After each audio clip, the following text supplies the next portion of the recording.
आदाब, आप देख रहे हैं आलमी सहारा। आइए डालते हैं नजर दिन भर की कुछ अहम खबरों पर। लोकसभा इंतखाब करीब हैं। इससे ठीक पहले एक बार फिर सीए शहरियत तरमीमी कानून के निफाज को लेकर बयानबाजियां शुरू हो गई हैं। मरकजी वजीर शांतनु ठाकुर ने तो मुल्क में आइंदा 7 दिनों के अंदर सीए नाफिज करने का दावा कर दिया है। इतना ही नहीं, उन्होंने तहरीरी शक्ल में इसकी गारंटी भी दे दी है। ये दावा शांतनु ठाकुर ने मगरबी बंगाल जुनूबी 24 परगना वाक़ काकद्वीप में एक जलसे आम के खिताब के दौरान किया है। उन्होंने वाज़ह लफ्जों में कहा कि 7 दिनों में सिर्फ मगरबी बंगाल ही नहीं बल्कि पूरे मुल्क में सीए नाफिज किया जाएगा। शांतनु ठाकुर ने मीडिया से बातचीत के दौरान भी वाज़ह लफ्जों में कहा कि मजहबी, समाजी और पॉलिसी पर तबादले ख्याल करने के बाद ही सीए को नाफिज किया जाएगा। वज़ीर आज़म मोदी आज तलबा से मुखातिब हुए। इम्तिहानात पर चर्चा के प्रोग्राम में वज़ीर आज़म ने कहा कि आप इस मुकाम पर आए हैं जहां भारत मंडपम का आगाज हुआ था और दुनिया के बड़े लीडरान ने मुस्तकबिल पर गुफ्तगू की थी। आपको पता है आप किस स्थान पर आए हैं? आप उस स्थान पर आए हैं जहां भारत मंडपम के प्रारंभ में दुनिया के सभी बड़े बड़े दिग्गज नेता 2 दिन बैठकर के यहां पर विश्व के भविष्य की चर्चा की थी। आज आप उस जगह पे हैं और आप भारत के भविष्य की चर्चा आज अपनी परीक्षा की चिंताओं के साथ साथ करने वाले हैं। आरजेडी इत्तेहाद की हुकूमत खत्म होते ही बिहार के साबिक वजीर आला लालू प्रसाद यादव को ईडी ने तलब कर लिया। ईडी ने नौकरी के बदले जमीन के मामले में बुलाया है। पार्टी कारकुनान मुजाहिरा कर रहे हैं। इस कार्रवाई के बाद लालू यादव की बेटी और आरजेडी लीडर मीसा भारती ने नाराजगी का इजहार किया है। कोई नई बात नहीं है। जब उनको लगता है कि अब बस भेज दो उनके परिवार को, लालू जी को उनको भेज दो समन, तो वो भेज देते हैं। और सिर्फ हमारा ही परिवार नहीं, अब तो आप देश में देख रहे होंगे जितने भी उनको लगता है कि ये विपक्ष में हैं, जो उनके साथ आ नहीं रहे हैं, उनको ये समन भेज दिया जाता है, उनको ये ग्रीटिंग कार्ड भेज दिया जाता है। और हमारा परिवार, खास कर पे हमारा परिवार, जब भी कोई भी एजेंसी हो, चाहे वो सीबीआई हो, चाहे ईडी हो, चाहे इनकम टैक्स हो, जब भी बुलाती है हम लोग वहां जाते हैं। शिवसेना रुकने पार्लियामेंट संजय रावत ने नीतीश कुमार और वजीर आजम पर सख्त तनकीद की है। उन्होंने कहा कि नीतीश कुमार, वजीर आजम और अमित शाह को भूलने की बीमारी है, जो कि जमहूरियत के लिए बहुत बड़ा खतरा है। वजीर आजम और वजीर दाखिला कहते थे, चाहे कुछ भी हो जाए हम नीतीश कुमार को साथ नहीं लेंगे।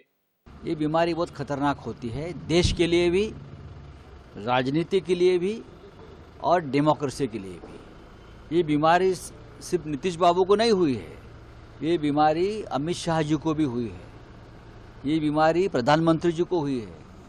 यही 2 प्रमुख नेता है जो बार बार कहते थे नीतीश को हम नहीं लेंगे, अब हमारे पार्टी के साथ कुछ भी हो जाए। हाथ जोड़कर भी आए तो बिहार की जनता को हम वचन देते हैं नीतीश हमारे साथ नहीं रहेंगे। अब वो भी भूल गए, वो बीमारी जो नीतीश जी की उनको भी लग गई है। दिल्ली के वजीराबाद में वाक़ पुलिस ट्रेनिंग स्कूल में देर रात आग लग गई, जिसमें तकरीबन 200 4 व्हीलर और करीब 250 2 व्हीलर गाड़ियां नज़र-ए-आतिश हो गई हैं। इतला मिलते ही महकमे फायर ब्रिगेड की गाड़ियों ने सुबह 4:15 बजे आग पर काबू पाया। फिलहाल आग लगने की वजूहात का पता नहीं चल सका है।